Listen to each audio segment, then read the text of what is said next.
Oi, gente. É um enorme prazer estar com vocês aqui. Antes de mais nada, eu queria me apresentar.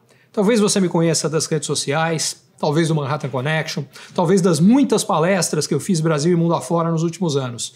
Mas o que talvez você não saiba é que na minha história, no meu histórico de trabalho, eu passei 20 anos trabalhando em instituições financeiras no Brasil, na Europa, em Wall Street, onde eu por muito tempo fui responsável por recomendações de investimento para alguns dos maiores investidores globais em países emergentes e particularmente no Brasil.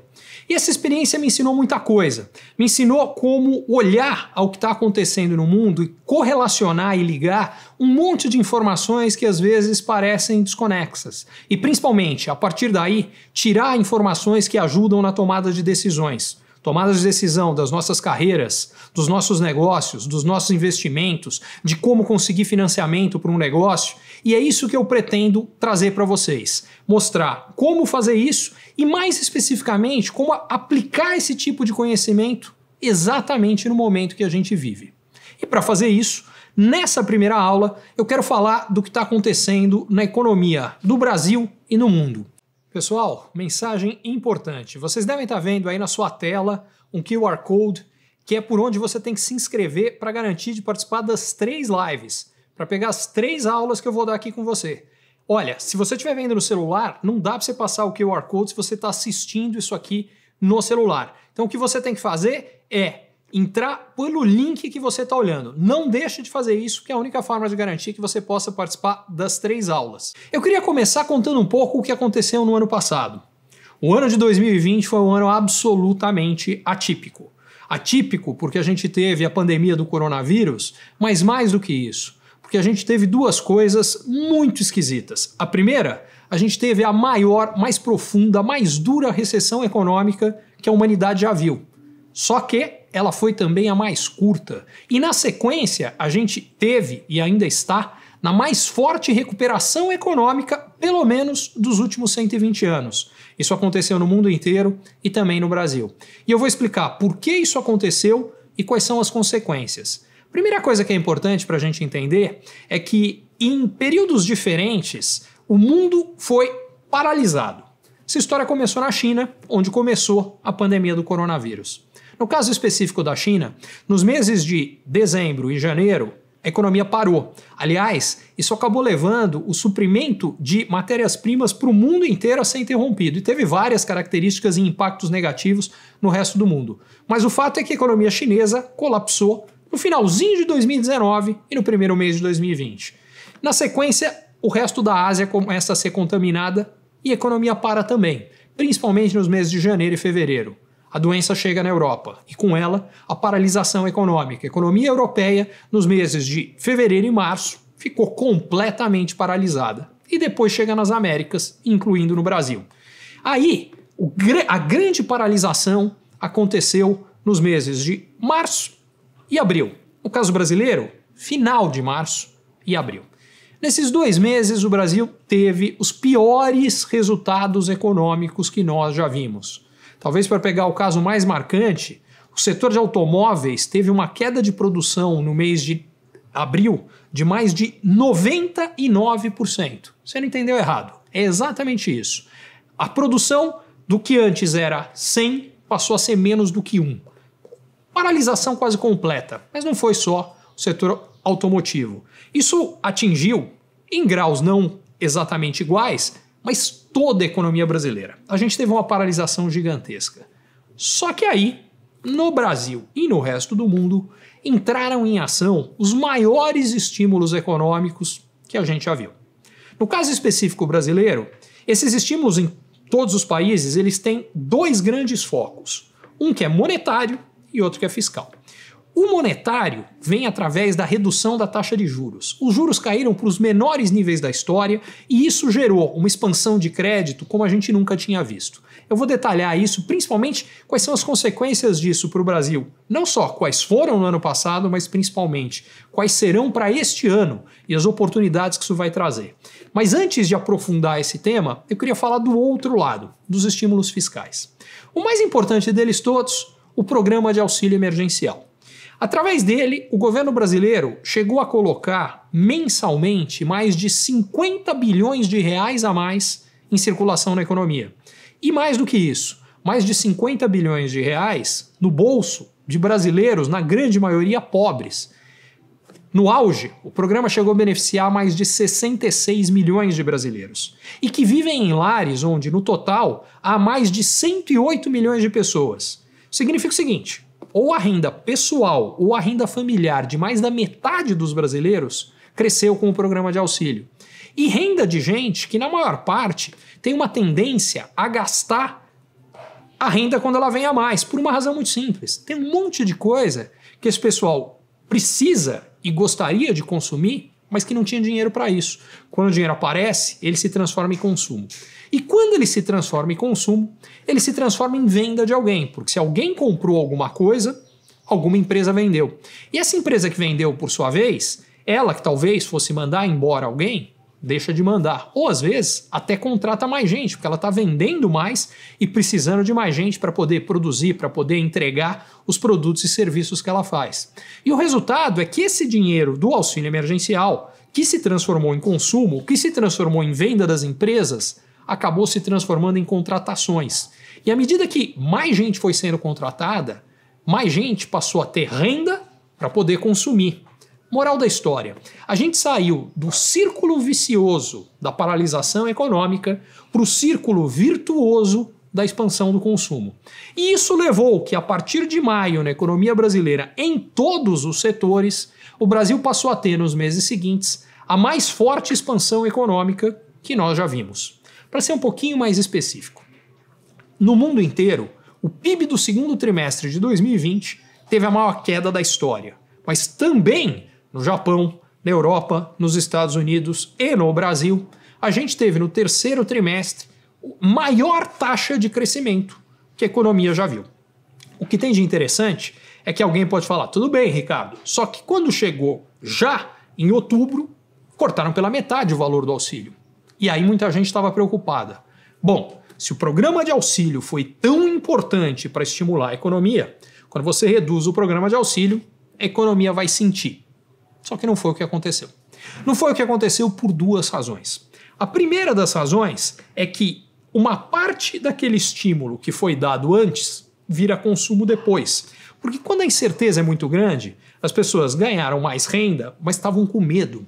Porque elas falaram, ninguém sabe quanto tempo isso vai durar, ninguém sabe quando eu vou precisar do dinheiro e se eu vou ter o dinheiro, principalmente, se eu vou ter emprego.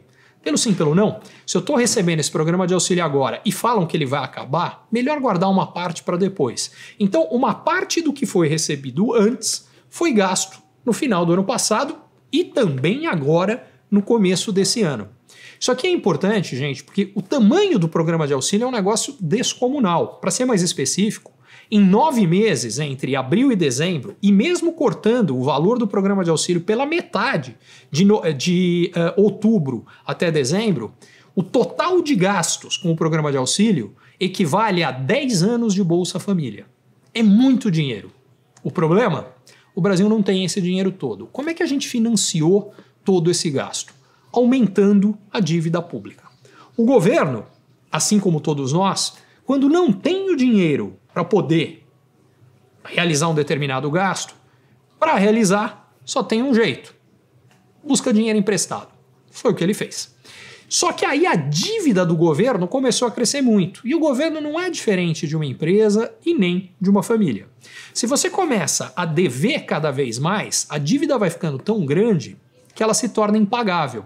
O grande problema é que quando uma dívida se torna impagável para um governo, ninguém quer mais emprestar para esse governo e nem investir nesse país. Porque o que o governo faz quando a dívida fica impagável? Bom, só tem 3 possibilidades. A primeira delas, essa é uma possibilidade que as empresas e as famílias não têm. Ele aumenta o imposto. Porque, peraí, se eu vou ter que pagar alguma coisa e eu não tenho dinheiro, mas eu, governo, tenho a possibilidade de cobrar mais imposto das pessoas, das famílias, das empresas, eu faço isso. Ele faz, ele aumenta a arrecadação e pode usar o dinheiro para pagar a sua dívida. Só que quando ele aumenta imposto, o que acontece? As empresas que fazem negócios nesse país, por exemplo, elas vão ter lucratividade menor, porque uma parte do que antes era resultado da empresa, agora vai virar imposto. E se as empresas começam a se preocupar com isso, elas não vão investir naquele país, elas não vão gerar emprego, elas não vão gerar crescimento econômico. Vale a mesma coisa do lado das famílias. Se você começa a ficar com medo que os seus impostos vão aumentar e você pode ficar sem dinheiro, você fala, melhor não gastar tanto nesse momento. Pô, eu estava pensando em trocar de carro, mas não é hora, a situação está complicada, eu não sei se depois eu vou precisar de mais dinheiro até para pagar mais imposto. Moral da história, isso segura o consumo. Com menos consumo e com menos investimento das empresas, a economia sente. Então, quando a situação fiscal do governo começa a piorar, isso atrapalha o desempenho da economia. E é o que vem acontecendo no Brasil.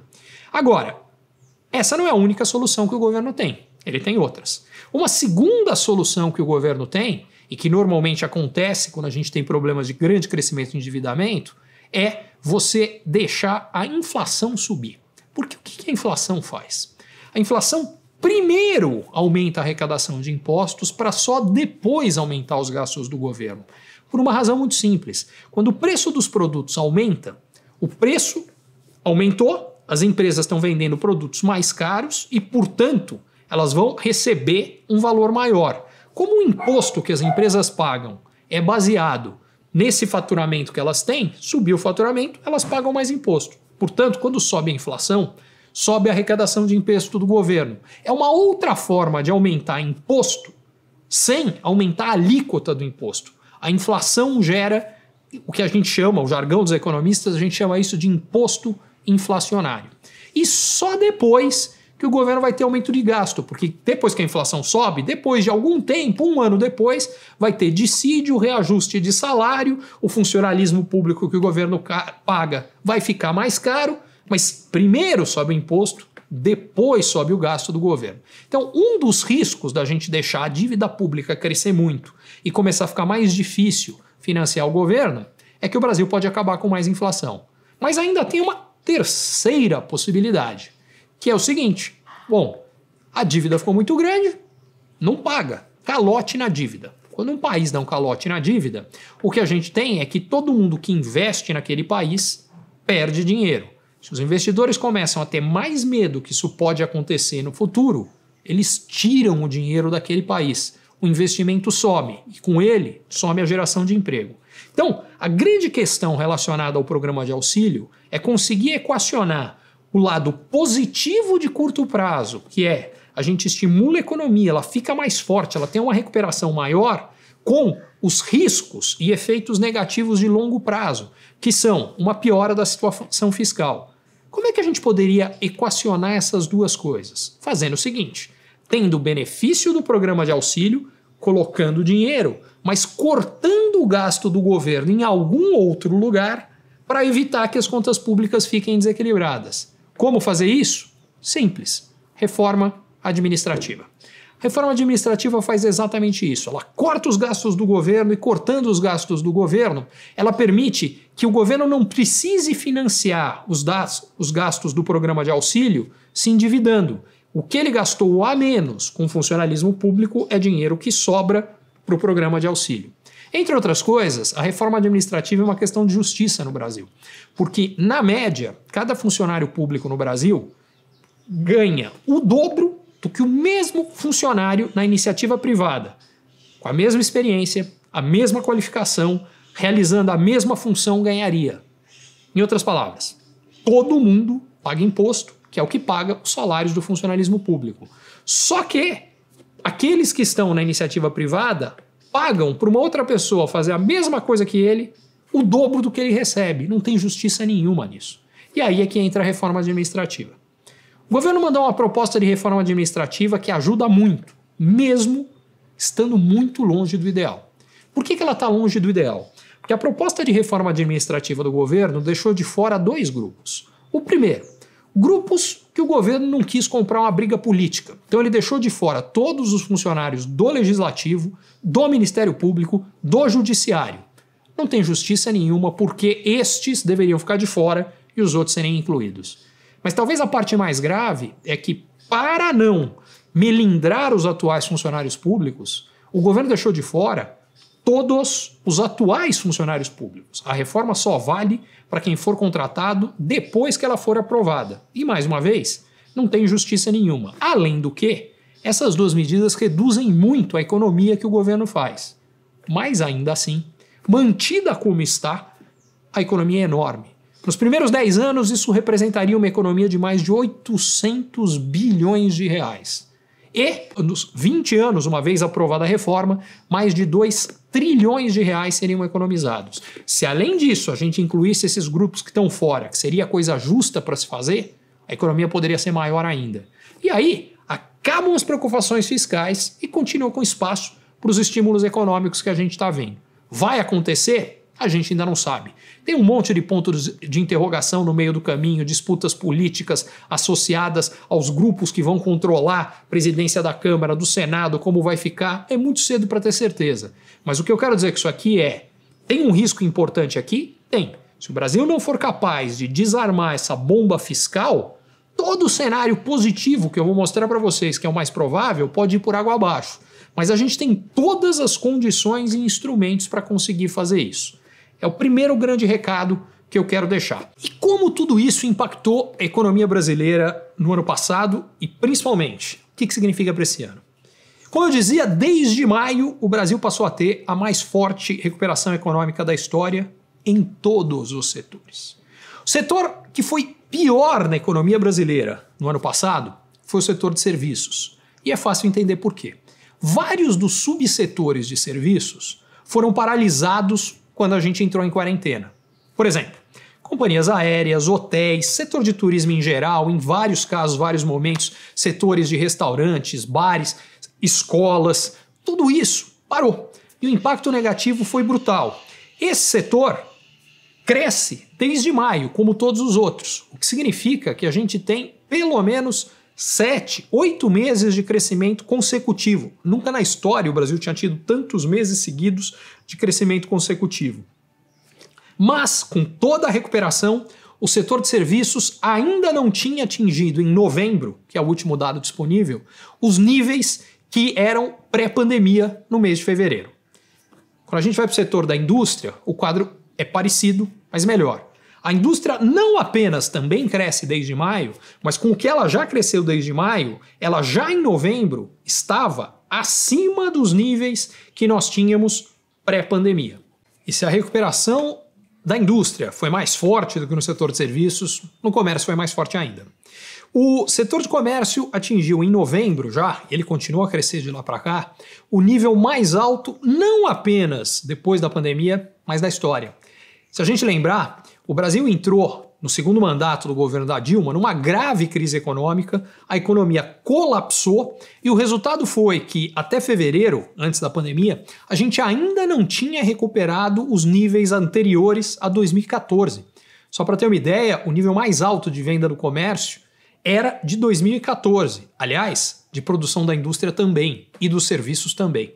Só que no caso do comércio agora, com o estímulo todo que a gente teve, tanto do lado do programa de auxílio e outros estímulos fiscais, quanto do estímulo de crédito que eu comentava, a gente conseguiu recuperar todas as perdas, não apenas da pandemia, mas as perdas da recessão do segundo mandato do governo Dilma. Resultado, o comércio vem atingindo mês a mês novos níveis recordes de venda.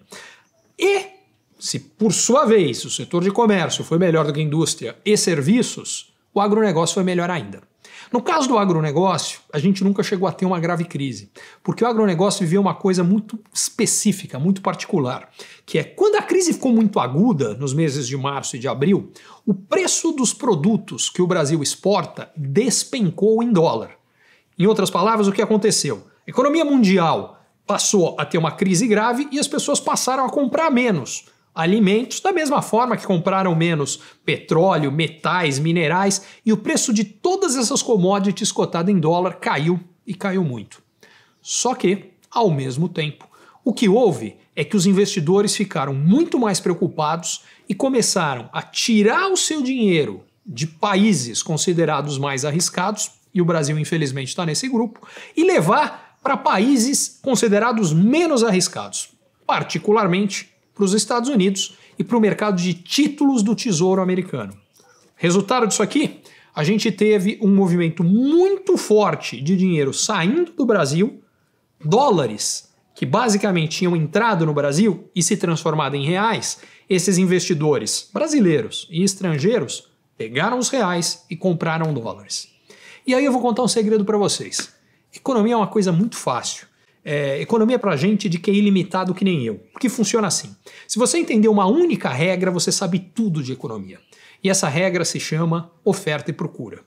Quando tem mais gente querendo comprar alguma coisa do que vender, a gente tem o preço daquele produto subindo. E quando ao contrário, tem mais gente querendo vender, do que comprar, em outras palavras, quando a oferta é maior do que a procura, o preço cai. Nesse caso, na hora que a crise ficou grave, a procura pelos dólares aqui no Brasil subiu muito e o preço do dólar em relação ao real foi lá para cima. E aí é que vem a parte importante. O dólar, no auge da crise no Brasil, subiu mais em relação ao real do que o preço das commodities internacionais que o Brasil vendia, cotadas em dólares, caiu. Em outras palavras, um produtor que vendia um produto, vamos dar um exemplo, que digamos que custava 12 dólares e caiu para 10, teve um crescimento da sua renda em reais, porque no mesmo período, o dólar em relação ao real, arredondando só para a conta ficar mais fácil, ele foi de 4 dólares para 6 dólares. Então, antes, ele vendia algo que custava 12 dólares vezes 4, que era a taxa de câmbio do dólar em relação ao real, ele vendia por 48 reais. Quando aquilo caiu para 10 dólares, só que a taxa de câmbio de 4 foi para 6, ele passou a vender 10 dólares vezes 6 e ganhar 60 reais. No auge da crise, o produtor brasileiro não ganhou menos, ganhou mais. E a renda no campo aumentou. E isso, por sua vez, movimentou todas as economias do interior, que explica uma outra coisa. Porque o desempenho da economia brasileira no ano passado, aliás, como já vem acontecendo há 20 anos, no interior do Brasil, foi muito melhor do que nas capitais. Aliás, isso vai continuar, que é uma coisa que eu vou contar em mais detalhes nas outras aulas. Mas a parte importante que a gente tem aqui é que a consequência desse negócio é que mesmo no auge da crise, aumentou a renda do produtor. E o que acontece depois? A crise vai se acalmando, as vendas vão melhorando e o dólar que estava lá em cima cai. Só que aí vem o interessante. Dessa vez o que aconteceu é que o dólar caiu menos em relação ao real do que subiu o preço da maior parte das commodities que o Brasil exporta. E mais uma vez a renda do produtor brasileiro subiu. Moral da história, a gente ainda não tem esse número fechado para o ano passado, mas a minha estimativa é que a renda agrícola no Brasil ano passado cresceu 37%, que é o maior crescimento da história. E o que isso significa? Mais dinheiro rodando no campo, rodando no interior, movimentando a economia do interior, com um monte de outras consequências que na outra aula eu vou detalhar. E não ficou limitado a esses setores. Outros setores se beneficiaram demais dessa expansão que a gente teve por conta agora da expansão de crédito. Esses foram setores que, ao contrário do agronegócio, que já foi bem no começo e depois melhor ainda, foram setores que inicialmente foram muito mal. Talvez o melhor exemplo seja a construção civil. O que acontece quando começa a crise? As pessoas ficam com medo. A última coisa que você quer fazer é um gasto muito significativo, comprar uma casa nova, comprar um apartamento novo, quando você está com medo de perder o emprego. Resultado? Despencam as vendas de imóveis inicialmente. Para piorar, toda vez que tem crise, os bancos ficam com medo de emprestar. Porque quando vem uma crise, o que acontece em geral? O desemprego sobe muito, que aliás é o que aconteceu nos primeiros meses da pandemia. E quando o desemprego sobe, sobe a inadimplência. As pessoas que perderam emprego perdem a capacidade de pagar os empréstimos que elas fizeram.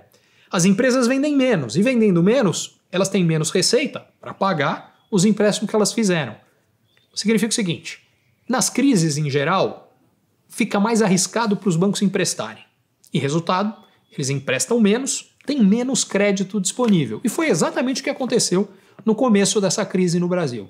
Só que, pela primeira vez na história, a gente teve uma crise econômica onde logo na sequência o movimento inverteu e o crédito, em vez de sumir, cresceu como a gente nunca tinha visto. Por que isso aconteceu? Porque a taxa de juros no Brasil caiu para o nível disparado mais baixo da história. Taxa Selic, a taxa básica, cai para 2%.